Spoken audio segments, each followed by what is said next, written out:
مت امامت وہ نظام ہے کہ جس میں حاکمیت بھی اللہ کی ہے، حاکم بھی اللہ کی جانب سے ہے اور قانون بھی اللہ کا ہے۔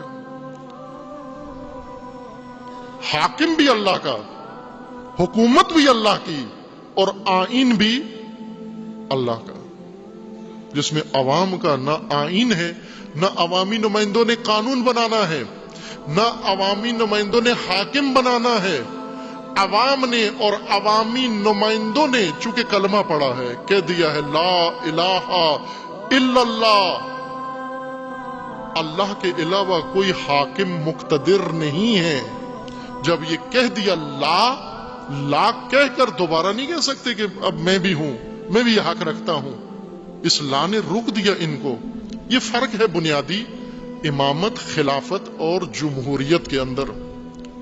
اس فرق کو گفتگو میں، سوچ میں، فکر میں، عمل میں مد نظر رکھیں عزیزان۔ جمہوریت جس میں سب کچھ عوام کا ہے، اللہ کا کچھ بھی نہیں ہے۔ اللہ نعوذ باللہ صرف نظارہ کر رہا ہے کہ دین بھی، قانون بھی ان کا، حاکم بھی ان کا، حکومت بھی ان کی اپنی ہے۔ اللہ کا بیچ میں نہ انہوں نے اللہ سے پوچھا حاکم کے بارے میں، نہ اللہ سے پوچھا قانون کے بارے میں، نہ اللہ سے قانون لیا، نہ حاکم لیا، نہ حکومت لی۔ لا الہ الا اللہ بھی پڑھتے ہیں۔